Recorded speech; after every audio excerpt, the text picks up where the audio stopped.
புதிய உகாம் FM ஸ்டேஷன்ல ஆரம்பிச்சிருக்கீங்க. இந்தியாவை என்று Anandhi and Sabari. Good morning. Good morning Anandhi. காலை வணக்கம். எப்படி இருக்கீங்க? நல்லா இருக்கேன். நீங்க எப்படி இருக்கீங்க? நல்லா இருக்கேன் ஆனந்தி. சூப்பர். ஸோ இப்போ அடுத்து என்ன பேச போறோம் அப்படின்னா, இன்னைக்கு வந்து நீங்க பாக்குறதுக்கு கொஞ்சம் இந்த ஆஃபீஸ்ல ஒர்க் பண்ற பையன் மாதிரியே இருக்கீங்க. ஆமாப்பா பாறேன். Formal shirt, formal pant, tie, watch, pen. ஆமா, ஃபார்மல் பிளான்ட். பிளான்ட்.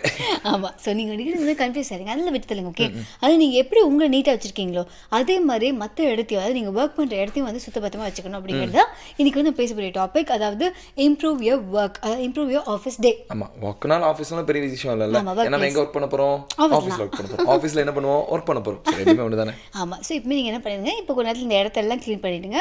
அதுக்கு நடுவுல நம்ம எப்பவும் போல முத்திரை கத்துக்க போறோம். ஓகே, பார்க்கலாமா?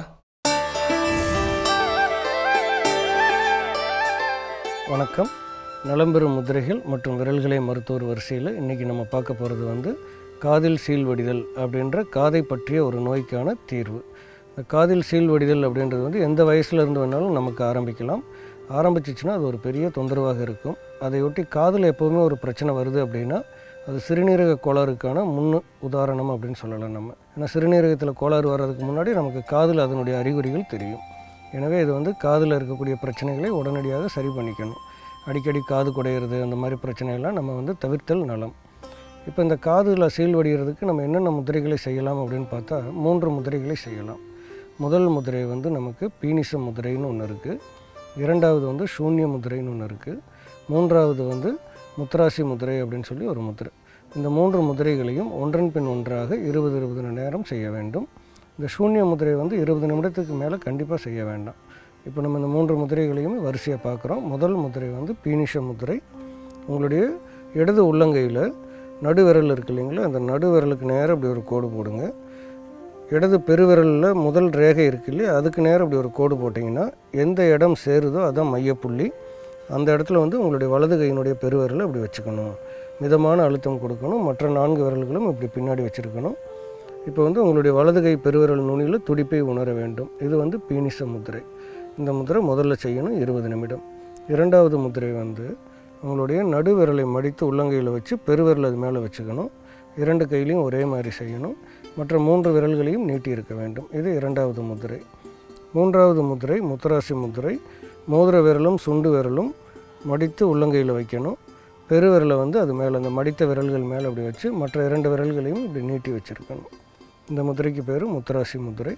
இப்போ மறுபடியும் ஒரு தடவை பாருங்கள். முதல்ல பீனிச முதிரை, இரண்டாவது வந்து சூன்ய முதிரை, மூன்றாவது முத்ராசி முதிரை. ஒவ்வொரு முதிரையும் 20 நேரம் செய்ய வேண்டும். இப்படி இந்த முதிரைகளெல்லாம் செஞ்சுட்டு வரும்போது நடந்துட்டு செய்யக்கூடாது, சாப்பிட்ட உடனே செய்யக்கூடாது, வெறுந்தரையில் அமர்ந்து செய்யக்கூடாது. நாற்காலியில் உட்காந்து செய்கிறீங்க அப்படின்னா ஏதாவது கீழே ஒரு செருப்பு போட்டுக்கலாம் அல்லது ஒரு மேட்டு போட்டுக்கலாம். இப்போ இந்த காதில் சீல் வடிகிற பிரச்சனைக்கு மூலிகை அப்படின்னு பார்த்தீங்கன்னா பூண்டும் தேங்காய் எண்ணெயும் சேர்ந்த ஒரு கலவை வந்து நமக்கு வந்து பென்சிலினுக்கு ஈக்குவலாக வேலை செய்யக்கூடிய ஒரு தன்மை இருக்குது. அப்போ அதை எப்படி தயாரிக்கிறது அப்படின்னு பார்த்தீங்கன்னா 2 பல் பூண்டு எடுத்துக்கோங்க, நல்ல ஒரு பெரிய பல் அளவுக்கு. அந்த பல் பூண்டோட ஒரு 20 ml தேங்காய் எண்ணெயை வந்து காய்ச்சுங்க. காய்ச்சிட்டு இந்த பூண்டை தட்டி அந்த எண்ணெயில் போடுங்க. பொரிஞ்சு வரும்போது அப்படியே அந்த பூண்டு மிதந்து வரும். அந்த பக்குவத்தில் வந்து இறக்கி வச்சுக்கோங்க. புகை வரக்கூடாது, கருகக்கூடாது. இறக்கி வச்சுட்டு வடிகட்டி வச்சுக்கோங்க. இரவு படுக்கும்போது அதை வந்து வெதுவெதுப்பான சூடாக்கி 2 காதுகளிலுமே 4 சொட்டு விட்டுட்டு வாங்க. இது விட்டுட்டு வந்தீங்கன்னா சீக்கிரமாக காதில் சீல் வடிதல் பிரச்சனை சரியாகும். இந்த மாதிரி நல்ல பல விஷயங்களை தெரிஞ்சுக்கிட்டீங்க. நலம் பெற வாழ்த்துகிறேன். மீண்டும் சந்திப்போம். நன்றி, வணக்கம். எப்படி முத்திரைகள்லாம் வந்து நம்ம உடம்பை சுத்தப்படுத்துதோ, நம்ம மனசை சுத்தப்படுத்துதோ, அதே மாதிரி நம்ம ஆஃபீஸ் சுத்தமாக வச்சுக்கணும். புரியுதா? ரொம்ப நேரம் ட்ரை பண்ணி இப்போ நீ கரெக்டாக சொல்லியிருந்திருக்கேன். பட் இந்த நேரத்தில் நான் உன்ட்ட என்ன சொல்ல விரும்புகிறேன் அப்படின்னா, உன்னை இங்கே க்ளீன் பண்ண சொல்ல. நீ இதை க்ளீன் பண்ணல, ஏன்னா உனக்கு அது தோணலை. ஏன் உனக்கு அது தோணலை அப்படின்னா நீ வந்து பேஷனேட்டாக ஒர்க் பண்ணல. இப்படி ஒரு பிரேக் கொண்டு போற தானே. ஓகே, புதிய FM ஸ்டேஷன்ல இது இந்தியாவை என்று.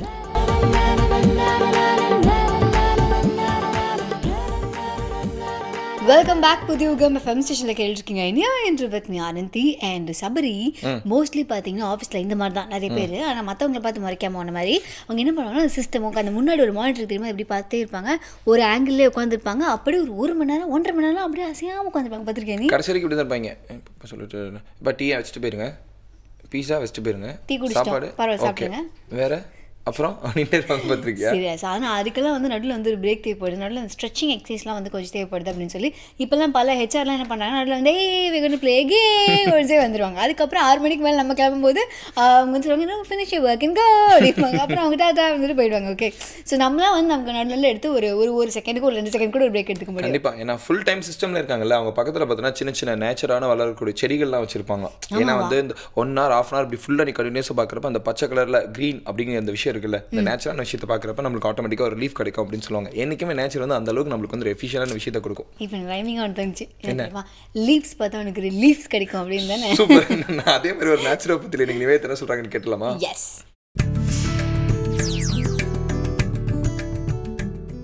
இந்த பேக்ஸ் அல்லது ஃபர்மெண்டேஷன் அப்படின்னு சொல்லுவாங்க. இந்த இதில் நம்ம ஹாட் வாட்டரில் ஆர் கோல்டு வாட்டரில் அதாவது எக்ஸ்ட்ரீம் டெம்பரேச்சர்ஸ் வந்து நம்ம யூஸ் பண்ணுறோம். இது வந்து நேரடியாக நீருடைய தொடர்பு இல்லாமல் ஒரு பைகள்லையோ அல்லது ஏதாவது ஒரு கண்டெய்னரில் ஊற்றிட்டு நம்ம அதை பண்ணக்கூடியது வந்து பேக்ஸ்ன்னு சொல்கிறோம். ஸோ இதோட காம்பினேஷன்ஸ் என்னென்னலாம் பார்க்கலாம் அப்படின்னம்னா, இப்போது ஜிஹெச் பேக்குன்னு சொல்லிட்டு ரொம்ப ஒரு நம்மளுடைய ஜீரணத்தை வந்து பலப்படுத்துறதுக்காக பண்ணக்கூடிய ஒரு ட்ரீட்மெண்ட். இதில் என்ன பண்ணுவோம் அப்படின்னம்னா கேஸ்ட்ரோ ஹெப்பாட்டிக் பேக்குன்னு சொல்லுவோம். கேஸ்ட்ரம் அப்படிங்கிறது வயிறு, ஹெப்பாட்டிக் அப்படிங்கிறது கல்லீரல். வயிற்றையும் கல்லீரலையும் பலப்படுத்துறதுக்காக பண்ணக்கூடியது. இதில் நம்ம வயிற்று பகுதி, அதாவது லெஃப்ட் சைட்லேயும் ரைட் சைட்லேயும் அந்த நம்மளுடைய விலா எலும்புக்கு கீழ்ப்பகுதி அந்த இடத்துல ஹாட் வாட்டர் பேக்கையும், பின்பக்கம் அதுக்கு நேர் பின்னாடி முதுகில் வந்து கோல்டு ஐஸ் வாட்டர் பேக்கையும் வைக்கிறப்போ நீங்கள் வந்து ரெட்ரோஸ்டாட்டிக் எஃபெக்ட்னு சொல்லிட்டு, அதாவது கோல்டு என்ன பண்ணோம்னா ரத்த குழாய்களை சுருக்கி அந்த ரத்தத்தை வந்து உள்ளே இருக்கிற உறுப்புகளுக்கு அனுப்பும்.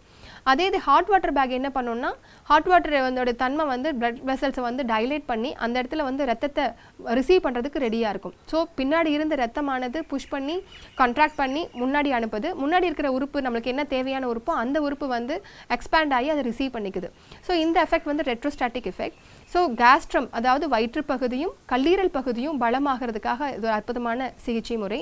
இதே மாதிரி தனித்தனியாகவும் பண்ணலாம். கேஸ்ட்ரிக் பேக் வெறும் வயிற்று பகுதியை மட்டும் பலப்படுத்துறதுக்கு வயிற்று பகுதியில் மட்டும் பயன்படுத்துறது, அல்லது கல்லீரல் பகுதியில் மட்டும் பயன்படுத்துறது. இதே மாதிரி கிட்னி பேக், ரீனல் வந்து நிறையா சிறுநீரக பிரச்சனை இருக்கிறவங்களுக்கு டயாலிசிஸ் அந்த மாதிரி இருக்கும். ஸோ இதுக்கு வந்து சப்போர்ட்டிவ் மெஷராக கிட்னி பேக் கொடுக்கலாம். அதாவது சிறுநீரகத்துக்கு பின்னாடி சிறுநீரகம் இருக்கக்கூடிய பகுதிகளில் ஹாட் வாட்டரும் அதுக்கு நேர் முன்பகுதிகளில் வந்து குளிர்ந்த தண்ணியில் அதையும் கொடுக்கறது மூலமாகவும் இதை வந்து பலப்படுத்தலாம். எந்த பகுதிக்கு தேவையோ அந்த பகுதிக்கு ஹாட் வாட்டர் பேக்கும் அதோடைய நேர் எதிர்பக்கம் வந்து கோல்ட் வாட்டர் பேக்கும் பயன்படுத்தி அந்த உறுப்பை வந்து பலப்படுத்தலாம். இந்த மாதிரி உள்ளே இருக்கிற உறுப்புகளை கூட நம்ம வெளியில் பண்ணக்கூடிய இந்த டெம்பரேச்சர்ஸ், இந்த பேக்ஸ் வந்து இன்ஃப்ளூயன்ஸ் பண்ண முடியும். பத்தியா நேச்சுரோபதியில் எவ்வளோ நன்மைகள் இருக்கு இருக்கு. ஆமாம், எத்தனை விஷயங்கள் உனக்கு சொல்லியிருக்கேன். நீ சொல்லுங்க. நிவேதா சொன்னாங்க. நிவேதா சொன்னாங்கன்னு சொல்லியிருக்கேன். நிவேதா சொன்னாங்கன்னு எதுக்கு நீ சொல்லணும்? அதான் அவங்களே சொல்கிறாங்களே. இப்படி மாற்றி மாற்றி சொல்லிட்டு இருந்தால் டக்குன்னு நான் சொல்கிறது திருப்பி சொல்லி பார்ப்போம். என்னது? புதிய எஃப்எம் ஸ்டேஷனில் இது, புதிய எஃப்எம் ஸ்டேஷனில் இது, இனியவை இன்று, இனியவை இன்று.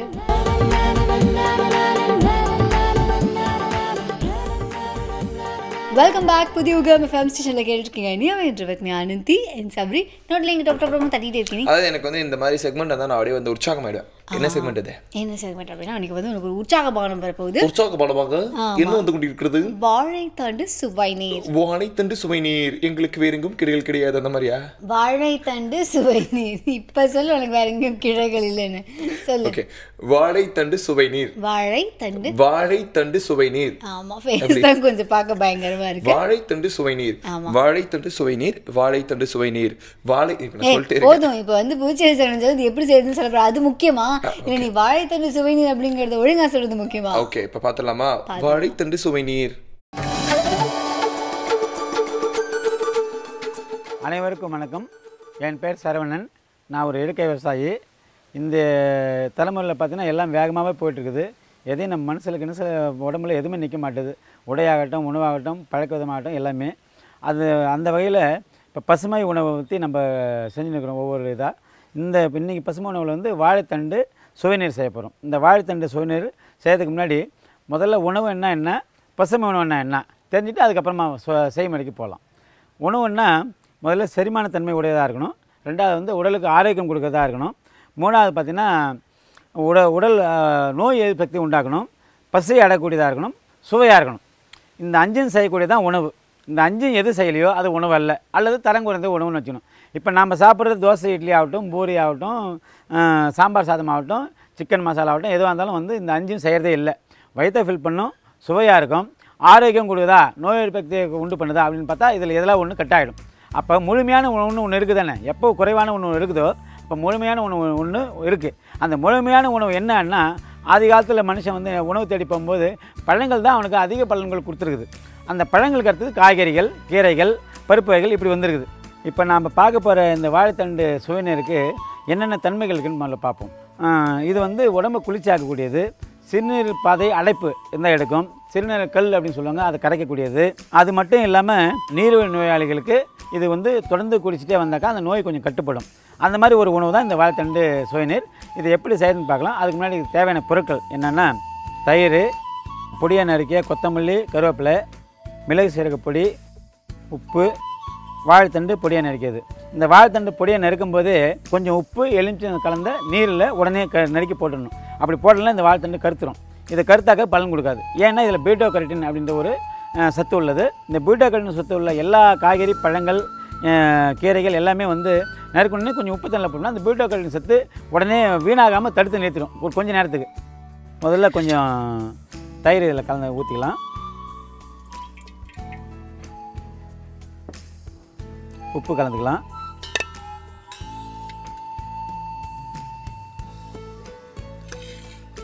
ஒரு டீஸ்பூன் அளவுக்கு மிளகு சீரக பொடி கலந்துக்கலாம்.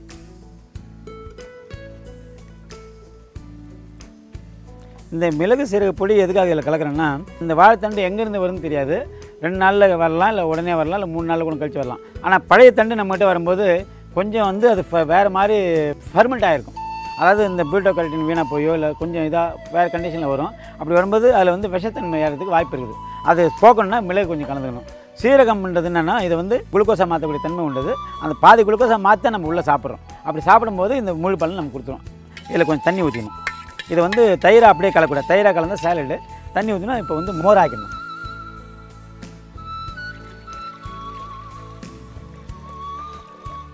ஒரு பங்கு தயிருக்கு ஒரு 3 பங்கு இல்லை 3 பங்கு தண்ணி ஊற்றிட்டு இப்படி கலக்க வேண்டியது தான். கலக்கிட்டு கொஞ்சம் கொத்தமல்லியில் போட்டுக்கலாம், கருவேப்பிலை போட்டுக்கலாம். இதை ரெடியாக இந்த கரைசலை ரெடியாக வச்சுக்கிட்டு வாழைத்தண்டை மிக்சியில் போட்டு அரைக்கணும்.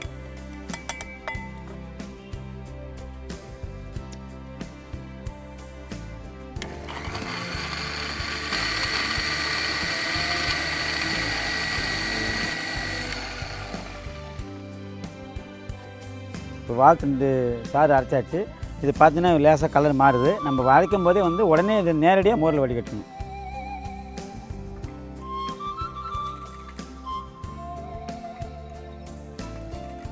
இப்படி பண்ணும்போது மோரில் ஏற்கனவே உப்பு இருக்கிறதால இதை வந்து கருக்க விடாது. இந்த வாழைத்தண்டு இருக்கக்கூடிய சத்து உடனே நமக்கு நேரடியாக முழுமையாக கிடச்சிடும்.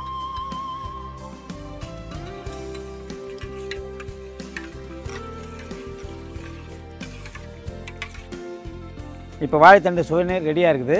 இது வந்து பாக்கெட் பாலில் கிடைக்கிற மோரில் செஞ்சால் முழுமையான பலன் கிடைக்குமா அப்படின்னு சந்தேகப்படுறவங்க தேங்காய் பாலில் தயிர் செஞ்சு அதை மோராக்கி அதில் கலந்து சாப்பிட்லாம். எல்லோரும் இதில் வீட்டில் செஞ்சு பார்த்து சந்தோஷமாக சாப்பிடுங்க. மீண்டும் வேறு ஒரு நல்ல பசுமை உணவோடு நாளை சந்திக்கலாம். வணக்கம். வாழைத்தண்டு சுவைநீர் பற்றியா, இது வந்து ஜென்ரலாகவே இந்த உலகத்தில் பிறந்த மனிதனாக பிறந்த அனைவரும் சாப்பிட வேண்டிய ஒரு விஷயம் சொல்லுவாங்க. ஆமாம், அதை தான் அவரும் சொன்னான்னு நினைக்கிறேன். ஆனால் அவனுக்கு அடிக்கடி நீ என்னமோ ஆயிடுற. பட் ஆஃபீஸில் வந்து இப்படி தான் கம்யூனிகேஷன் ப்ராப்பராக வச்சுக்கோங்க வேஸ்ட்டு. அதனால நீ என்ன பண்ணுற, எஃபெக்டிவ் கம்யூனிகேஷனுக்கு என்ன பண்ணணும் அப்படிங்கிறத பற்றி ஒரு BC business communication level 1 and level 2 right. என்னது அதெல்லாம் இப்படி கேட்கல. நான் அந்த கோர்ஸ் பற்றிலாம் அவன்கிட்ட கேட்கலப்பா. எஃபெக்டிவ் கம்யூனிகேஷனுக்கு என்ன பண்ணலாம், அது உங்கள் வீட்டில் கூட இருக்கலாம். அம்மா பசிக்குது அப்படிங்கிறது தெளிவாக சொல்கிற மாதிரி. வயிற்றுக்குள்ளே ஏதோ சத்தம் போடுற மாதிரி பேசாமல் வந்து வச்சுக்கோங்க, என் கம்யூனிகேஷன் எஃபெக்டிவாக மாறிட்டு வேறு ஒன்றும் இல்லை. சரி, நீ என்கிட்ட கூட பேசாமல் இரு. ஆனால் அடுத்த வரப்போ கெஸ்ட் வந்து உனக்கு பல விஷயங்கள் சொல்லி தர போகிறாங்க. உனக்கு மட்டும் இல்லை, எல்லாருக்குமே, நம்ம எல்லாருக்குமே. ஓகேவா? என்னன்னா நம்ம ஆஃபீஸை வந்து வீடு மாதிரி ட்ரீட் பண்ணுவாங்க. இப்போ நம்ம வீடே சுத்தம் பண்ணுறது இல்லையா, அப்புறம் எங்கள் ஆஃபீஸ் சுத்தம் பண்ணுறது. ஓகே, ஆனால் ஆஃபீஸை நம்ம வீடு மாதிரி வச்சுக்க கூடாதுன்னா ஆஃபீஸ் சுத்தமாக இருக்கும். Yeah correct. அதனால் வந்து ஆஃபீஸை வந்து இந்த வீடு மாதிரி வச்சுக்கணும் அப்படின்னா வந்து அப்போ அந்த காலத்தில் சொல்லும்போது கரெக்டாக இருந்திருக்கும். இப்போ எப்படின்னா நீங்கள் எங்கே இருந்தாலும் சுத்தமாக வச்சுக்கோங்க. முக்கியமாக ஆஃபீஸில் வந்து உங்களை தவிர இன்னும் நிறைய பேர் இருக்காங்க அப்படிங்கிறதுனால அந்த இடத்த வந்து சுத்தபத்தமாக வச்சுக்கோங்க. அப்படிங்கிறத வந்து கொஞ்சம் எம்பசைஸ் பண்ணுறதுக்காக இம்ப்ரூவ் யுவர் ஆஃபீஸ் டே அப்படின்னு சொல்லி ஒரு நாள். கண்டிப்பாக சுத்தமாக வச்சுக்கிறத தாண்டி நம்ம எப்படி சுகாதாரமாக இருக்கலாம், அது மட்டும் தாண்டி யார் கூட எப்படி பழகணும், எப்படி நம்மளோட விஷயத்தை ப்ரொடக்டிவாக மாற்றலாம் அப்படிங்கிற விஷயத்தை நீங்கள் சொல்ல போகிறாங்க. இது என்று சொல்லவே இல்லையா அவங்க. சரி, ஓகே, ஒரு சின்ன பிரேக் அப்புறமா அவங்க நம்ம கூப்பிட்டுலாம் புதிய UGM ஸ்டேஷனில் இது இனியவை இன்று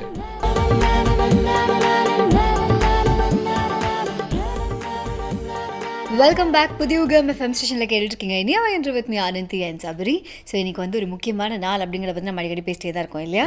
இன்னைக்கு பார்த்தோன்னா இம்ப்ரூவ் யுவர் ஆஃபீஸ் டேயில். ஆமாம். ஸோ நம்ம ஆஃபீஸை எப்படி இம்ப்ரூவ் பண்ணுறது, நம்ம எப்படி இம்ப்ரூவ் பண்ணுறது அப்படிங்கிற பற்றி பல டீட்டெயிலான விஷயங்கள்லாம் சொல்லியிருக்கா. இன்றைக்கி நம்ம கூட நோ அண்ட் க்ரோவுடைய ஃபவுண்டர் நர்மதா சந்திரசேகர் இருக்காங்க. வணக்கம். வணக்கம் ma'am. Ma'am, improve your office day அப்படின்னா என்ன மேம்? இதோட முக்கியத்துவத்தை பற்றி சொல்லுங்கள். ஒரு ஆஃபீஸுங்கிறது நம்ம ஒரு நாளில் 8, 9 சில நேரங்களில் 10 மணி நேரம் கூட இருக்கிற ஒரு இடம்.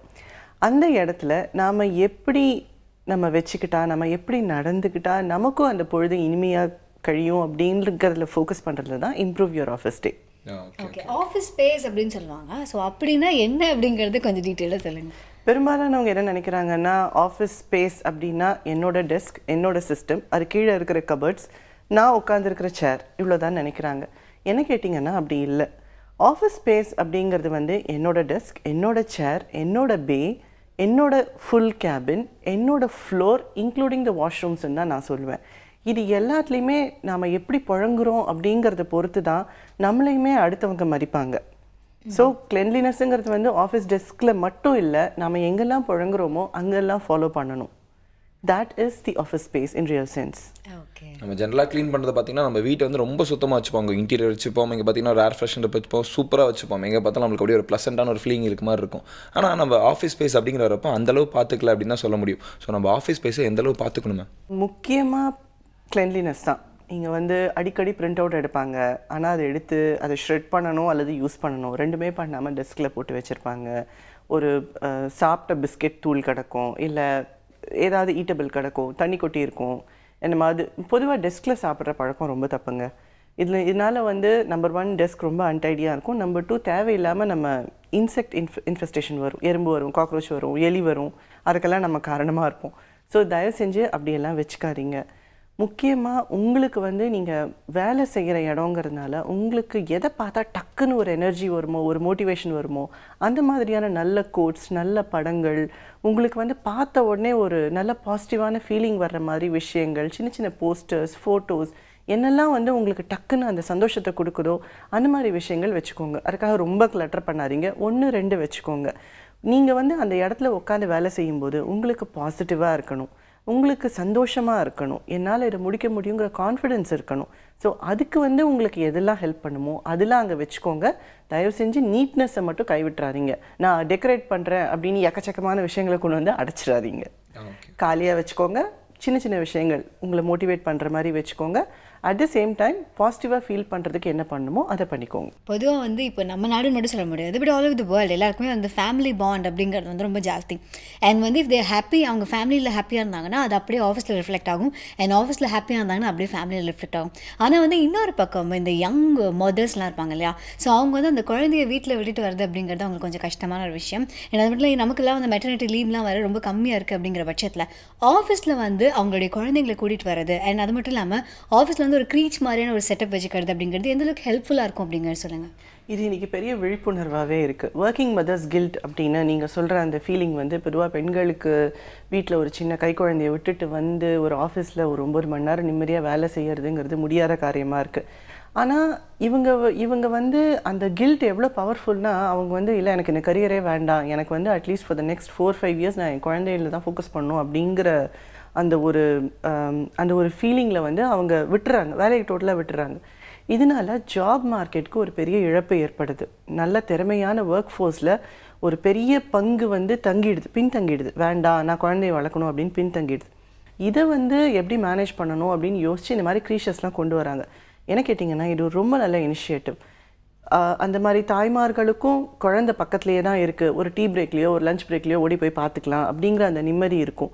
ப்ளஸ் ஒரு 2 வருஷங்க மேக்ஸிமம் அந்த குழந்தை வளர்ந்துருச்சு அப்படின்னா ப்ளே ஸ்கூல் அது இதுன்னு போக ஆரம்பிச்சிடும். அதுக்கும் எங்கேஜ் ஆகும், டைம் ஸ்பெண்ட் ஆகும், இவங்களும் நிம்மதியாக வேலை பார்க்கலாம். ஸோ கிராஜுவலாக அந்த motherhood to professional life transition வந்து ரொம்ப ஸ்மூத்தாக இருக்கும். குழந்தைங்களுக்கும் வந்து ஒரு பியர் குரூப் இன்ட்ராக்ஷன் கிடைக்கும். அம்மா பக்கத்தில் தான் இருக்கா, வந்துட்டு போயிட்டுருக்கா அப்படிங்கிற அந்த செக்யூர் ஃபீலிங் ரொம்ப ஹெல்ப்ஃபுல்லாக இருக்கும். ஆனால் நிஜமாவே வந்து இப்போ ரீசெண்ட் இயர்ஸில் இந்த மாதிரி விஷயங்கள்லாம் பூம் ஆகுறது அப்படிங்கிறது நல்ல விஷயம் தான் இல்லையா? கண்டிப்பாக ஒரு தாய் வந்து தன்னோட குழந்தைய வீட்டில் விட்டு என்ன பண்ணுறாலோ எது பண்ணுறானோ அப்படின்னு சொல்லி பதறிட்டிலே பாதியாக வேலையை முடிக்கிறத தாண்டி இங்கே தான் இருக்கான் ஒரு பிரச்சனை இல்லை அப்படின்னு ஜாலியாக வேலையை பார்க்கலாம்ல. ஆமாம். ஆனால் இப்போ நம்ம ஒரு பக்கம் இந்த மாதிரி பொறுப்பை பற்றி பேசிகிட்டு இருக்கும்போது இன்னொரு பக்கம் வந்து ஆஃபீஸில் வந்து ஜாயின் பண்ணுறதுக்கு ஒரு முக்கியமான காரணம் அப்படின்னு ஒன்று இருக்குது. ஓகேவா? ஏன்னா அந்த காலேஜ் வரைக்கும் வந்து செம்ம கலர்ஃபுல்லாக அப்படி இப்படிலாம் ட்ரெஸ் பண்ணிட்டு திடீர்னு ஒரு நாளைக்கு போய் எல்லாம் அந்த ஒரு ஃபார்மல்ஸ் எல்லாம் போட்டு ஆஃபீஸ் போகிறது இல்லை நீங்கள் இன்றைக்கி ஃபார்மல்ஸ் இருக்கீங்களா அதனால அப்படி சொன்னேன். அந்த மாதிரி போகிறது அப்படிங்கிறது இருக்கும். அது மட்டும் அப்படிங்கிறது ரொம்ப முக்கியமான ஒரு விஷயம் ஆனது. ஆனால் ஒரு சில ஆஃபீஸில் வந்து இது இல்லை அப்படிங்கிறனால செம்ம ஜாலியாக இருக்கேன். கரெக்டான விஷயம் மேம். ஆஃபீஸ்க்கு வந்து எந்த மாதிரியான காஸ்டியூம்லாம் போடலாம் மேம்? ஒரு சில ஆஃபீஸ்லாம் பார்த்தீங்கன்னா வந்து ட்ரெஸ் கோடே கொடுக்குறதே கிடையாது. அப்போ வந்து லேபர்ஸ் வந்து ரொம்ப ஃப்ரீ மைண்டடாக வேலை செய்வாங்களா? நம்ம போடுற காஸ்டியூமுக்கும் நம்ம செய்கிற வேலைக்கும் ஏதாவது சம்மந்தம் இருக்கா? இது ரொம்ப சிக்கலான கேள்வி. நாங்கள் வேலை பார்க்கும்போது அதாவது ஒரு 10-15 வருஷத்துக்கு முன்னாடி எங்களுக்கு என்ன சொல்லப்பட்டதுன்னா ஃபார்மல்ஸுங்கிறது கண்டிப்பாக இருக்கணும், எஸ்பெஷலி மண்டே அன்றைக்கி டை கட்டணும் அப்படின்லாம் இருந்தது. அப்புறம் என்ன சொன்னாங்கன்னா வேலையே ஒரு நெரிக்கிற மாதிரி இருக்குது, அதுக்கு மேலே இந்த டை கோட்டு ஃபார்மல்ஸ்லாம் எதுக்கு இதெல்லாம், எங்களை யார் பார்க்க போகிறா, நாங்கள் என்ன வீடியோ கான்ஃபரன்ஸில் எங்களுக்கு போட போகிறோமா, இல்லை கிளைண்ட் ஃபேஸிங் ரோலாம் ஒன்றும் கிடையாது இல்லை, அதனால் நாங்கள் வந்து கேஷுவலாக வரோம் அப்படின்னு பொதுவாக எம்ப்ளாயீஸ் எல்லாருமே ஃபீல் பண்ண ஆரம்பித்தாங்க. அப்புறம் மேனேஜ்மெண்ட் வந்து எம்ப்ளாயி ஃப்ரெண்ட்லியாக மாறினாங்க. ஓகே என்னப்பா வேலை நடக்கணும் அவ்வளோதானே, அவங்க என்ன போட்டு வந்தால் என்ன அப்படிங்கிற லெவலுக்கு இப்போ வந்துடுச்சு. அதுக்காக யூ நெக் வச்ச டிஷர்ட்டு பர்முடோ எல்லாம் போட்டுட்டு ஆஃபீஸ்க்கு போகக்கூடாது. டிஷர்ட் போடுறீங்களா போடுங்க, காலர் வச்ச டிஷர்ட் போடுங்க, ஜீன்ஸ் போடுறீங்களா போடுங்க, ப்ராப்பராக போடுங்க, கிழிஞ்ச ஜீன்ஸ்லாம் போட்டு போகாதீங்க. இப்போது நான் எப்படி சொல்வேன் அப்படின்னா கோயிலுக்கு போவீங்களா அந்த மாதிரி ஒரு யூனிக் வச்சு டிஷர்ட் போட்டுட்டோ இல்லை ஒரு ஃபேடட் ஒரு கிழிஞ்சு போன ஜீன்ஸ் போட்டுட்டோ நீங்கள் கோயிலுக்கு போக மாட்டீங்க. அந்த மாதிரி தான் ஒர்க் இஸ் வர்ஷிப். ஒரு இடத்துக்கான இடம் பொருள் ஏவல் அதுக்கான மரியாதையை நம்ம கொடுத்தே ஆகணும். ஏன்னா நம்ம இந்த கம்பெனிக்குள்ளே போகிறோம், நம்மளை பார்த்துட்டு ஐயா என்ன இந்த கம்பெனிக்காரன் இப்படி இருக்கானே அப்படின்னு வெளியில் இருக்கிறவங்க நினைப்பாங்களா? ஒரு நிமிஷம் யோசிங்க. You are the image of your company. So அது பாழாகாத படிக்க நீங்கள் எப்படி போகணுமோ அப்படி ட்ரெஸ் பண்ணிக்கோங்க. Okay ma'am. ஆமாம். ஆனால் வந்து இப்போ இன்னொரு பக்கம் அதாவது இப்போ நம்ம என்ன தான் வந்து ரொம்ப பேஷனேட்டாக ஒர்க் பண்ணுறோம் அப்படின்னா கூட எண்ட் ஆஃப் த மந்த் நம்ம வந்து அந்த ஒரு சேலரி அதை வாங்குகிறோம். அதை வந்து ஃபர்ஸ்ட் நம்ம வந்து பண்ணுறது என்ன அப்படின்னா ஒன்று ரெண்ட், என்னோட வந்து ஃபுட், அதான் வந்து மெயின் அப்படின்னு சொல்லலாம். ஸோ அந்த ஒரு மாதம் ஃபுல்லாக நம்ம வந்து சாப்பிட்ணும். அதுக்கு எங்கே சோர்ஸ் ஆஃப் மணி இருக்குன்னா நம்மளோட ஒர்க்கில் தான் இருக்குது. அது நமக்கு பிடிச்ச ஒர்க்கை வந்து நம்ம சூஸ் பண்ணிக்கிறோம். பட் ஆஃபீஸில் அந்த நம்ம லஞ்ச் டைம் அப்படின்னு சொல்லி ஒரு டைம் கொடுத்துருப்பாங்க. அதில் பார்த்தோம்னா அது எல்லா டெலிகேட்ஸும் அப்போ தான் ஒன்றா உட்காந்து சாப்பிடுவாங்க. அப்போ ஒரு இம்பார்ட்டண்ட்டான ஒரு டாபிக் எடுத்து அங்கே தான் ஒரு மீட்டிங் நடந்துகிட்ருக்கோம். இல்லை அப்படின்னு நீங்கள் சாப்பிட போகும்போது நீங்கள் ஒரு 5 minutes வில் பி பேக்னோ நமக்கு ஒரு இம்பார்ட்டண்டான வேலை இருக்குது அப்படிங்கிற மாதிரிலாம் சொல்லுவாங்க.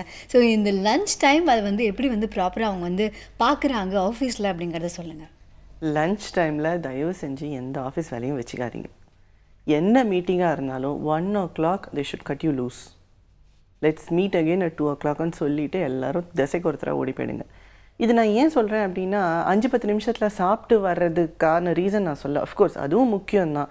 இன்ஃபேக்ட் நம்ம சாப்பிட்ற அந்த உணவை வந்து 32 வாட்டி மென்று சாப்பிடணும் அப்படின்னு முன்னோர்கள் சொல்லியிருக்காங்க. அதாவது அந்த அளவுக்கு நிதானமாக மென்று அந்த எச்சில் முழுசாக கோட்டானா தான் அதுவே நம்ம உள்ளே போய் டைஜஸ்ட் ஆகும். இல்லைன்னா நம்ம சாப்பிட்றதுக்கான பிரயோஜனமே கிடையாது, உள்ளே அப்சர்வ் ஆகாது அந்த சத்துக்கள்.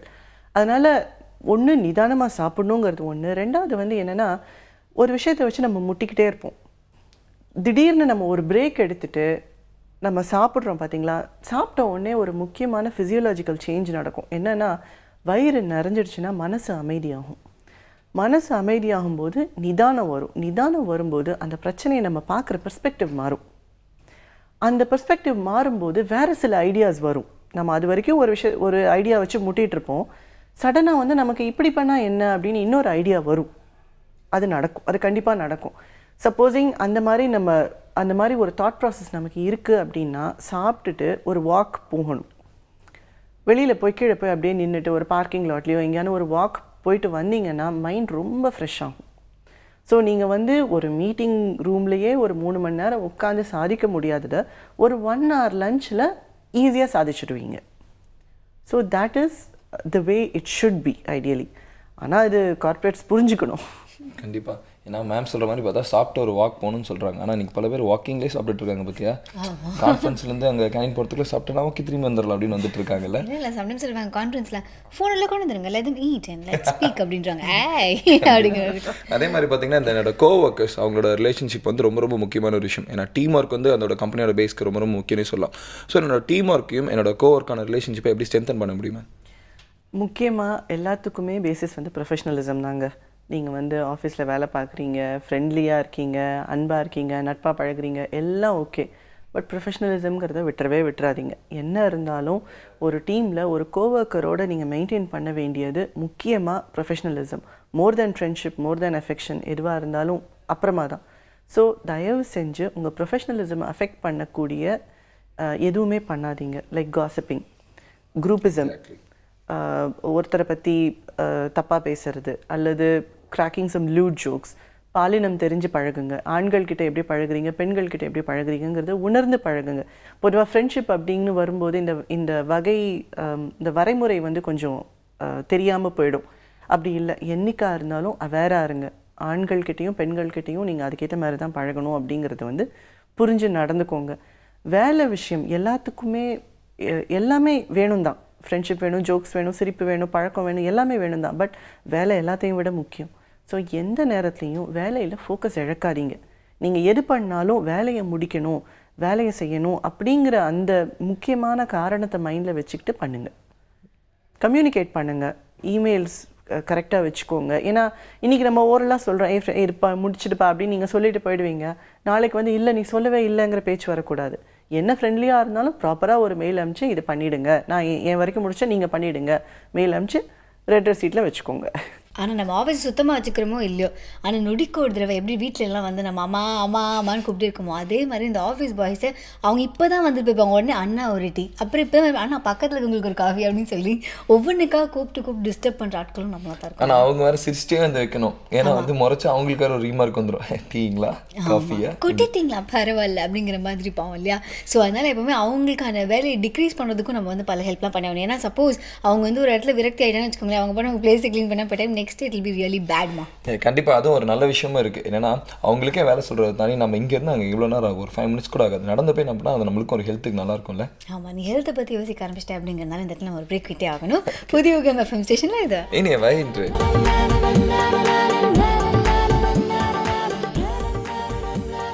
Welcome back. புதிய யுகம் எஃப்எம் ஸ்டேஷனில் கேட்டுட்டு இருக்கீங்க இனியவை என்ற Sabari Anandhi improve your office day. Okay by.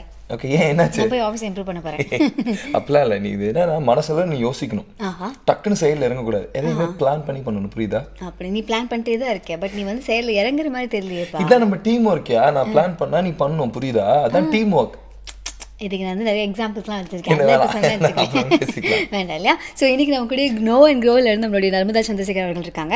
So இந்த நியூ இயர் அந்த ஆஃபீஸில் வந்து நம்ம என்னென்ன விஷயங்கள்லாம் பண்ணணும் அப்படிங்கிற பற்றி நிறைய விஷயங்கள் ஷேர் பண்ணிருக்காங்க, தொடர்ந்து பேசலாம். ஜென்ரலாகவே இப்போ தான் ஆஃபீஸ் பற்றி பேசும்போது ஒரு முக்கியமான நபரை வந்து மிஸ் பண்ணவே கூடாது.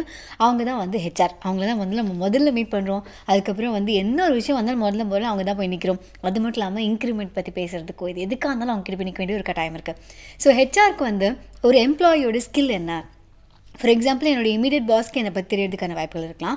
ஆனால் ஒரு ஹெச்ஆருக்கு வந்து அவங்க எம்ப்ளாய்க்கு என்ன தெரியும், அவங்களோட பாஸ்ட் எக்ஸ்பீரியன்ஸ் என்ன, அவங்க வந்து எதில் அவங்களோட ஸ்கில்ஸ் ஜாஸ்தியாக இருக்குது அப்படிங்கிறத வந்து தெரிஞ்சு வச்சுக்கிறதோட அவசியம் பற்றி சொல்லுங்கள். நான் ஒரு சின்ன நிகழ்ச்சி இங்கே குறிப்பிட விரும்புகிறேன். நான் வேலைக்கு சேர்ந்த புதுசில் நடந்த விஷயம் இது. பொதுவாகவே இந்த ஹெச்ஆர் என்ன பண்ணுவாங்கன்னா, ஒரு ஆள் எடுக்கிறதுக்கு முன்னாடி இன்டர்வியூன்னு போதே அவங்கள நல்லா ப்ரொஃபைல் பண்ணி வச்சுப்பாங்க. இவங்களுக்கு இது நல்லா வருது, இவங்களுக்கு வந்து இந்த திறமைகள் இருக்குது அப்படின்னு நல்லா நீங்கள் சொல்கிற மாதிரி டாக்குமெண்ட் பண்ணி வச்சுப்பாங்க. ஸோ ஒரு ப்ராஜெக்ட் வந்து நான் சாஃப்ட்வேரில் இருந்தேன். ஒரு ப்ராஜெக்ட் வந்து ரொம்ப கிரிட்டிக்கலாக போயிட்டு இருந்துச்சு. கிளைண்ட் வந்து ரொம்ப கஷ்டமான கிளைண்ட். அவங்க வந்து அமெரிக்கன் கிளைண்ட்ஸ் பொதுவாக வந்து ஒரு டீசெண்டாக பேசணும் அப்படிங்கிறது அந்த கட்டாயம் கூட அவங்களுக்கு இல்லை. அவங்க இஷ்டம் அந்த மாதிரி தான் பேசுவாங்க. பட் கிளைண்ட்டுங்கிறதுனால அவங்கள பொறுத்து போக வேண்டிய நிர்பந்தம் அந்த என்னோட கம்பெனிக்கு. ஸோ அப்போ தான் வந்து ஒருத்தன் இவன் தொல்லை தாங்க முடியாமல் ஒரு எம்ப்ளாயி வந்து வேலையை விட்டுட்டு போயிட்டான். ஸோ அந்த ப்ராஜெக்ட் மேனேஜர் ரொம்ப ப்ரெஷர் சுச்சுவேஷனில் இருந்தார். நான் வந்து இப்போ ரீப்ளேஸ்மெண்ட்டாக ஒருத்தரை இப்போ நான் யூஎஸ்க்கு அனுப்பி ஆகணும், எனக்கு வந்து என்ன மாதிரி ஒன்று பண்ணுங்க அப்படின்னு ஹெச்ஆர்கிட்ட போய் சொன்னார். கரெக்டாக ஹெச்ஆர் அப்போ தான் ஒருத்தர் ரெக்ரூட் பண்ணியிருந்தாங்க, நீ வந்து இந்த பர்சனை அனுப்பு அப்படின்னு சொல்லி அவங்க ரெக்கமெண்ட் பண்ணி இவரும் அனுப்பிச்சிட்டார். அந்த பையனுக்கு தான் எங்கே போய் மாட்டிக்கிறோன்றது தெரியாமல் என்னை சேர்த்த உடனே நான் வேலைக்கு நான் ஜாயின் பண்ண உடனே என்னை யூஎஸ் போக சொல்கிறாங்கன்னு சந்தோஷமாக போனார். அங்கே போய் 2 மாதம் அந்த அதிர்ச்சி வந்து அவருக்கு இறங்கிறதுக்கு 2 மாதம் ஆச்சு. ஃபுல்லாக நிலைமையை புரிஞ்சுக்கிட்டு ஓகே இது பெரிய மெஸ்ஸப்பில் நான் வந்து மாட்டிகிட்ருக்கேன் அப்படின்னு சொல்லி அடுத்த 6 மாதத்தில் அது வரைக்கும் அவ்வளோ கஷ்டமாக இருந்த கிளைண்ட்டை அவ்வளோ அழகாக மேனேஜ் பண்ணி போனது ஒரு ப்ராஜெக்டை இம்ப்ளிமெண்ட் பண்ணுறதுக்கு மேற்கொண்டு 2 ப்ராஜெக்ட் வாங்கிட்டு வந்துட்டார். ஸோ திறமைகள் வந்து ஹெச்ஆர் நீங்கள் சொல்கிற மாதிரி ப்ரொஃபைல் பண்ணுறது ரொம்ப முக்கியம். ஏன்னா அவங்களுக்கு தான் எந்தெந்த திறமையை எப்படி யூட்டிலைஸ் பண்ணணும், எப்படி அதை வந்து லெவரேஜ் பண்ணணும் அப்படிங்கிற அந்த சிச்சுவேஷனல் மூவ்ஸ் வந்து அவங்களுக்கு தான் தெரியும். ஸோ எல்லா ஹெச்ஆரும் அதை முக்கியமாக பண்ணணும். ஓகே இப்போ சொன்னீங்க வேலை தெரிஞ்சவர் வந்து அங்கே போயிட்டு ஒரு ப்ராஜெக்ட் போய் 2 ப்ராஜெக்ட் வாங்கிட்டு வந்துட்டாருன்னு சொல்லிட்டு, அதே மாதிரி ஒரு ஆஃபீஸில் எந்தளவு சூப்பராக வேலை செய்கிறாங்களோ அதே மாதிரி இந்த பக்கம் பார்த்தீங்கன்னா அந்த சோப்பு போகிறதுக்குனே ஒரு கேங் சுற்றிட்டு இருப்பாங்க. இவங்க வேலை செய்யலைன்னா கூட பரவாயில்ல, ஆனால் அந்த சோப்பு போட்டு ஏதாவது பண்ணிடலாம் அப்படின்லாம் சொல்லிடுவாங்க. இந்த மாதிரி ஆட்கள்னால நம்ம கம்பெனிக்கு வர பிரச்சனைகள் என்னென்ன? நிறைய வரும். பொதுவாக வந்து இந்த மாதிரி சோப்பு போட்டு பழச்சிடலாம் அப்படின்னு அவங்க நினைக்கிறதே தப்பு. ஏன்னா பல நாள் திருடன் ஒரு நாள் பிடிபடுவான். அதனால் இப்படியே அவங்க வாழ்க்கை முழுக்க இருந்துட முடியாது. உண்மையான திறமை இல்லாட்டி அது எவ்வளோ தான் அவங்க வந்து சாதிச்சாலும் இட்ஸ் ஷார்ட் லைஃப். அவங்க பயந்துக்கிட்டே தான் இருக்கணும், என்றைக்கு என் வேலை போகுமோ, இங்கே விட்டால் நான் வேறு எங்கே போய் பழைக்க முடியும் அப்படின்ற அந்த பிரச்சனை இருக்கும். பட் இவங்களால முக்கியமான பிரச்சனை என்னென்னா உண்மையாக திறமை இருக்கிறவங்க வந்து ரொம்ப டிமாரலைஸ் ஆவாங்க. ஐயோ அப்போது இவங்க வந்து சோப் போட்டே இவங்க பழைச்சிட்டாங்கன்னா நான் கஷ்டப்பட்டு உழைக்கிறதுக்கு என்ன பலன், அப்போ நான் எதுக்கு இவ்வளோ கஷ்டப்படணும் அப்படின்ற விரக்தி பாவம் அவங்களுக்கு வரும். அவங்க ரொம்ப நாள் கம்பெனியில் வேலை செய்ய மாட்டாங்க, அவங்க விட்டுட்டு போயிடுவாங்க. ஸோ ஒவ்வொரு கம்பெனியில் இருக்கிற மேலதிகாரிகள் இவங்கள முக்கியமான கண்ட்ரோலில் வைக்கணும். ஏன்னா இவங்க ஃபர்ஸ்ட் ஆஃப் ஆல் இவங்க வேணுமா, எப்படிப்பட்டவங்க வேணுமா வேண்டாமான்றது டிசைட் பண்ண வேண்டியது அவங்க. மேற்கொண்டு அவங்க இருந்தாலும் நல்ல எம்ப்ளாயீஸ், நல்லா வேலை செய்கிறவங்க, பொறுப்பாக இருக்கிறவங்க இவங்களால அஃபெக்ட் ஆகாதபடிக்கு அவங்க பார்த்துக்கணும். அது ஒரு முக்கியமான ஒரு கார்ப்பரேட் எட்டிகெட் அது. கண்டிப்பாக. ஏன்னா இதுதான் பல பேர் வந்து ஸ்மார்ட் ஒர்க் அப்படின்னு நினச்சிட்டு இருக்காங்க, வேலை செய்யாமல் நம்ம தப்பிச்சிக்கலாம் அப்படின்னு சொல்லி யோசிச்சுட்டு இருக்காங்க. ஆனால் இப்போ சின்ன வயசுலேருந்து இந்த குரூப்ஸ் இல்லைன்னா வந்து ஒரு டீம், அதாவது நம்ம எல்லாம் ஒரு செக்டர் அப்படிங்கிற மாதிரியான ஒரு ஃபீல் வந்துச்சு அப்படின்னா நம்ம சேர்ந்துட்டோம் அப்படின்னாலே மற்றவங்களுக்கு ஏதாவது கஷ்டம் அந்த மாதிரி இருக்கும்னு வச்சுக்கோங்களேன். ஸோ ஆஃபீஸில் கூட பார்த்தோம்னா சம்டைம்ஸ் நான் வந்து ரொம்ப ஃபீல் பண்ணுவேன். ஏன்னா அந்த நல்ல நம்ம ஸ்டேஷன் ஹெட்டு இல்லைனா வந்து அவங்க அந்த டாப் மோஸ்ட் பொசிஷனில் இருக்கவங்க பார்த்தீங்கன்னா அவங்க தனியாக ஒரு கேபினில் இருப்பாங்க. அவங்க வந்து ஒரு மீட்டிங் கால் பண்ணுவாங்க, எல்லாம் பேசிப்பாங்க. அவங்க உள்ளே போன உடனேவே யார் இது எப்போ பார்த்தாலும் இதே வேலையை போச்சுன்னு ஒருத்தர் சொன்னால் போதும் இந்த ஹோல் டீமே வந்து ஒன்று சேர்ந்துருவாங்க. ஸோ எல்லோரும் பார்த்தோன்னா அப்படியே அந்த பாஸ்க்கு வந்து எகெயின்ஸ்டாக இருக்க மாதிரி தான் இருப்பாங்க. ஓகே, பட் ஒரு பாஸ் அப்படிங்கிறவங்க ரொம்ப இறங்கி வந்து நம்மக்கிட்ட பழகிறதும் எப்படி இருக்கும் தெரியாது. அதே சேம் டைம் ரொம்ப டிஸ்டன்ஸ் மெயின்டைன் பண்ணாலும் கஷ்டம். ஸோ அவங்க வந்து எந்த மாதிரியான ஒரு ரிலேஷன்ஷிப்பை அவங்களோட சபார்டினேட்ஸ் கிட்ட வச்சுருக்கணும் அப்படின்னு சொல்லுங்கள். முக்கியமாக ஒரு பாஸ் வந்து பாஸாக இல்லாமல் லீடராக இருக்கணுங்க. அப்படின்னா என்ன சொல்ல வரேன் அப்படின்னா, நீங்கள் வந்து ஒரு வேலையை உங்கள் டீமுக்கு கொடுக்குறீங்களா, அந்த வேலை ஏன் முக்கியம், அது என்ன வேலை, அதனால் நீங்கள் எதிர்பார்க்குற நன்மைகள் என்ன, கம்பெனிக்கு உண்டான நன்மைகள் என்னங்கிறத பற்றி கொஞ்சம் நேரம் பேசுங்க. அவங்களுக்கு ஃபுல் பிக்சர் கொடுங்க. ஒரு ஹைவேஸில் வந்து ஒருத்தர் நடந்து போயிட்டு இருந்தாராம். அப்போ வந்து 2 பேர் வேலை செஞ்சுட்டு இருந்தாங்களாம். ஒருத்தர் வந்து தோண்டிகிட்டே இருந்தாராம், பின்னாடி ஒருத்தர் அதை மூடிட்டே வந்தாராம். இது என்ன வெட்டி வேலையாக இருக்கேன்னு கூப்பிட்டு என்னங்க பண்ணுறீங்க அப்படின்னு கேட்டாராம். இல்லைங்க, நாங்கள் 3 பேர் மரம் நடுறதுக்காக எங்களை ஹைவேஸ் டிபார்ட்மெண்ட்லேருந்து அனுப்பிச்சாங்க. நான் தோண்டுவேன், ஒருத்தர் விதை போடுவார், அவர் மூடுவார். விதை போடுறவர் இன்றைக்கி லீவ், அதுக்காக நாங்கள் வந்து எங்கள் வேலையை செய்யாமல் இருக்க முடியுமா? ஆனால் நான் பாட்டுக்கு தோண்டிகிட்டே இருக்கேன், அவர் பாட்டுக்கு அவர் வேலை மூடிட்டே இருக்கார். இந்த மாதிரி யூஸ்லெஸ்ஸாக பண்ணக்கூடாது இல்லையா? பொதுவாக the needs to be a full picture. நாம் என்ன பண்ணுறோம், இதோட ஆப்ஜெக்டிவ் என்ன, இது வந்து யார் எப்படி பண்ணுவான், நாம் எப்படி டிஃப்ரெண்ட்டாக பண்ணலாம், இதெல்லாம் ஃபுல்லாக புரிஞ்சால் தான் நாமளுமே நல்லா கான்ட்ரிபியூட் பண்ண முடியும். எண்ட் ஆஃப் த டே என்னங்க, நம்ம எல்லாருமே ஏதோ ஒரு இடத்துல ப்ரொடக்டிவாக இருக்கோம். We are needed somewhere, we belong somewhere. அந்த ஒரு ஃபீலிங்காக தானே நம்ம எல்லாருமே ஏங்குறோம்.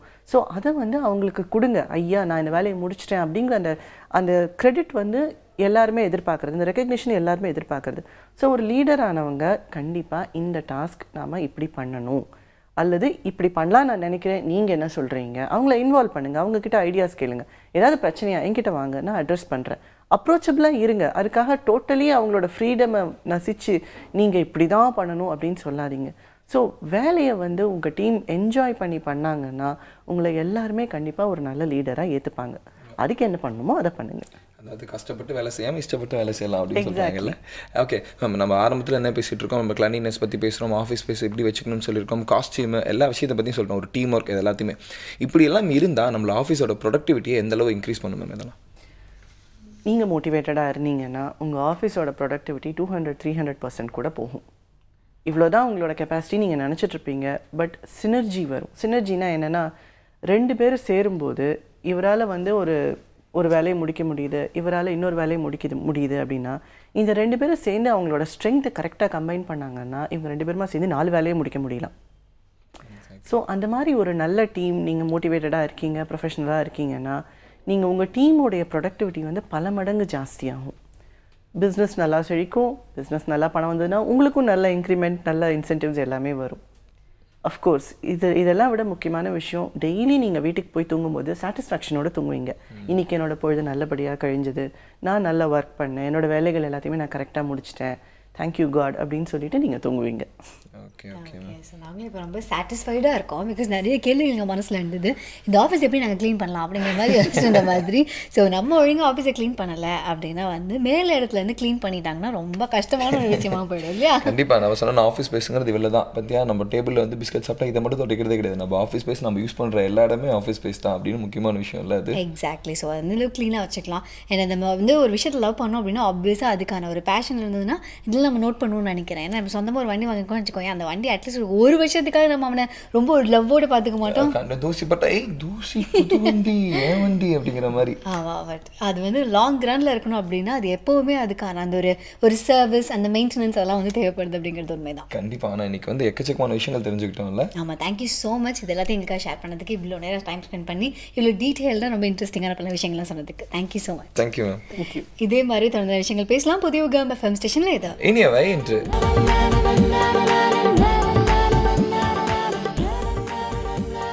Welcome back. புதிய யுகம் FM ஸ்டேஷனில் கேட்டுருக்கீங்க இனியவை என்று with me Anandhi and Sabari.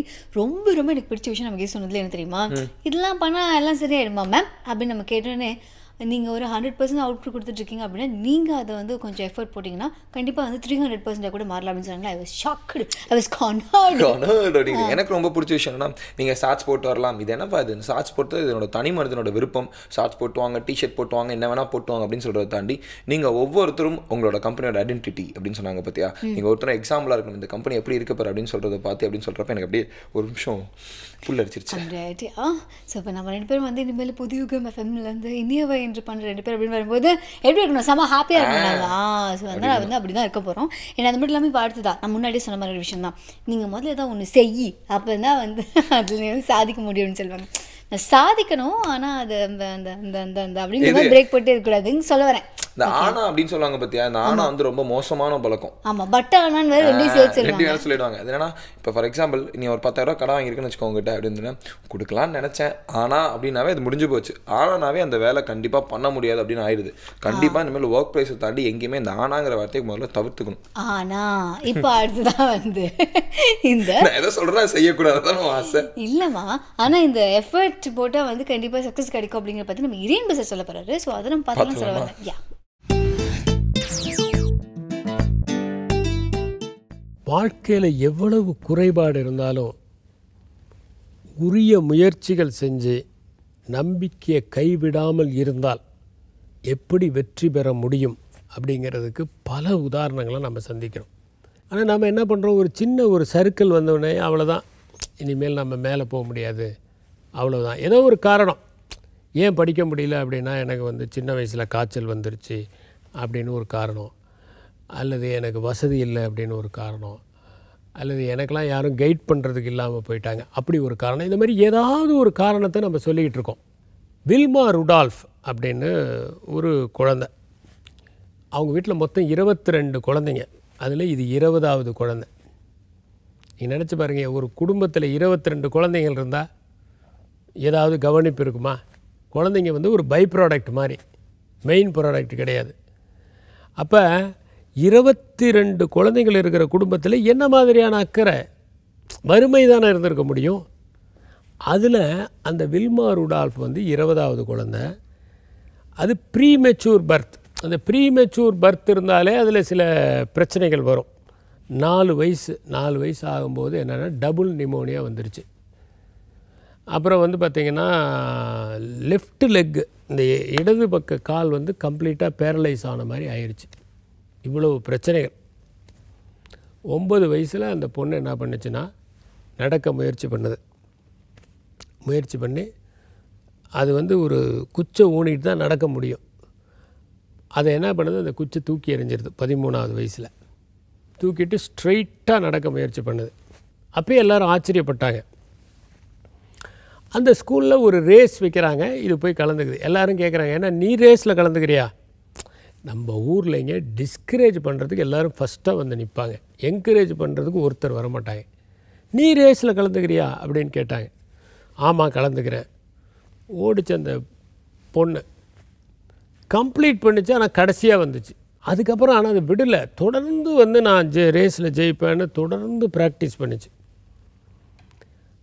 அப்புறம் என்னாச்சுன்னா, எந்த ரேஸில் கலந்துக்கிட்டாலும் அந்த பொண்ணு தான் ஃபஸ்ட்டு வந்துச்சு. எந்த ரேஸாக இருந்தாலும் சரி, she will be the first person.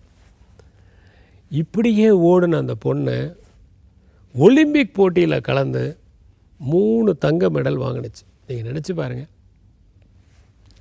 நடக்க முடியாமல் இருந்த ஒரு பொண்ணு ஒலிம்பிக்கில் 3 மெடல்கள் பெறுதுன்னா எவ்வளவு அசாத்தியமான மன வைராக்கியம் இருந்திருக்கணும், எவ்வளவு முயற்சி இருந்திருக்கணும். சாதாரண விஷயமா? அப்போ எவ்வளோ ஒரு எஃபர்ட்ஸ் எடுத்து அதை வந்து அந்த பெண் ஜெயிச்சிருக்க முடியும். அப்போ வில்மா ருடால்ஃபினுடைய ஸ்டோரிங்கிறது எல்லாருடைய வாழ்க்கைக்கும் பொருந்தக்கூடிய ஒன்று. இப்போ ஒரு கணக்கு போட ஆரம்பிக்கிறோம், எடுத்தவுடனே இது கஷ்டம் அப்படின்னு ரிஜெக்ட் பண்ணிடுறோம். அதுக்கு இன்னும் கொஞ்சம் முயற்சி பண்ணோம்னா அதுக்கு ஒரு விடை இருக்குது. ஒரு வினா இருந்தால் அதுக்கு ஒரு விடை இருக்க தானே செய்யும். எந்த ஒரு பிரச்சனைக்கும் ஒரு சொல்யூஷன் இருக்க தானே செய்யும். அப்போ ஏன் நாம் அந்த சொல்யூஷனை கண்டுபிடிக்க மாட்டேங்கிறோம்? நாம் போதிய அளவுக்கு எஃபர்ட் எடுக்கிறதில்ல. அதனால் நாம் எந்த ஒரு ப்ராப்ளத்தை அட்டன் பண்ணாலும் இதை நம்மளால் சால்வ் பண்ண முடியும். அப்போ யார் எக்ஸாம்பிள்? Wilma Rudolph. அந்த வில்மா ருடால்ஃபை மட்டும் நாம் மனசில் கொண்டோம்னா எல்லா விதமான பிரச்சனைகளிலிருந்தும் நாம் தீர்வு கண்டு வெளியே வர முடியும். நன்றி, வணக்கம். இது வெப்சைட் சொல்கிறேன்னு சொன்னேன், அது கொஞ்சம் சொல்லிடுறேன். நான் சொல்கிறத நீ சொன்னது நல்லாயிருக்கும், நீயே சொல்லிடுவோம். சும்மா சொல்லு. சொல்லு. சரி, உனக்கு எழுத படிக்கவே தெரியாது. investopedia.com. investopedia.com ஸ்பெல்லிங் சொல்லு. investopedia.com. .com அப்படி சொல்லணும், புரியுதா? யூ கீப் காம் நவ், ஓகேவா? இந்த investopedia.comல என்னென்ன விஷயங்கள் இருக்குது அப்படிங்கிறத சொல்லிடலாம். முதல்ல நீங்கள் வந்து ஒரு மார்க்கெட்டில் போய் ஒரு பொருளை வைக்கணும்னு பிளான் பண்ணுறீங்க, ஓகேவா? ஸோ அது வந்து நீ அந்த மார்க்கெட்டை முதல்ல நீ தெரிஞ்சுக்கணும். அதுக்கப்புறம் தான் அந்த பொருளை போய் நீங்கள் விற்க முடியும். ஸோ யார் உங்ககிட்ட வாங்குறாங்க, அது மட்டும் இல்லாமல் அவங்க எந்த மாதிரி ஒரு ஃபினான்ஷியல் பேக்ரவுண்டில் இருக்காங்க, நீ கொடுக்குற பொருள் உங்களுக்கு யூஸ்ஃபுல்லாக இருக்குமா, அந்த மாதிரி வந்து சாதாரணமாக ஒரு பிஸ்னஸில் நீ யோசிக்கிற எல்லா விஷயத்தையும் கொஞ்சம் லாஜிக்கலாக திங்க் பண்ணி வைக்கிறதுக்கான எல்லா விஷயமும் இந்த வெப்சைட்டில் இருக்குது. சூப்பர். அது மட்டும் இல்லாமல் அந்த 5 ஸ்டெப்ஸ் எல்லாம் போட்டிருந்தாங்க பற்றியா, நோட் பண்ணி பார்த்தியா? அதில் தெரியாது. நீ வெப்சைட் வந்து எட்டி பார்த்தா எனக்கு நல்லா தெரியும், ஆனால் வாயத்தை வந்து சொல்ல தெரியாது அப்படிங்கிறது எனக்கு தெரியும். கொஞ்சம் பயம். It will take some time, you will get over it. கொஞ்சம் நல்லா. யா, ஓகே. ஸோ அது தவிர அந்த வெப்சைட் என்ன இருக்குது அப்படிங்கிறது எட்டி பார்த்தேன்னு தெரியல, பார்த்தோன்னு புரிஞ்சுக்குமான்னு தெரியல. அதில் எப்படின்னா ஒரு கிளைண்ட்டுக்கு ஒரு எக்ஸ்பெக்டேஷன் இருக்கும், ஓகேவா? இப்போ ஒவ்வொருத்தவங்களுக்கும் ஒரு எக்ஸ்பெக்டேஷன் இருக்கும். எப்படி எனக்கு வந்து என் கூட ஷோ பண்ணுறாங்க, நல்லா பண்ணணும் எக்ஸ்பெக்டேஷன் இருக்கும். பட் எல்லாத்துக்குமே வந்து அது நடந்துடாது. ஓகே, எனக்கு நடந்ததா? இல்லை அதே மாதிரி தான். உன்னோட எக்ஸ்பெக்டேஷன் சாப்பிடணுங்கிறது அது இன்னும் நடக்கல, ஏன்னா வந்து இன்னும் கொஞ்சம் நேரம் ஆகும். பட் இந்த மாதிரி ஒவ்வொருத்தவங்களுக்கு எக்ஸ்பெக்டேஷனும் அந்த கிளைண்ட்டோட எக்ஸ்பெக்டேஷனை புரிஞ்சது தகுந்த மாதிரி ஒரு அவுட்புட் கொடுக்கணும் அப்படிங்கிறது நம்மளுடைய கடமை.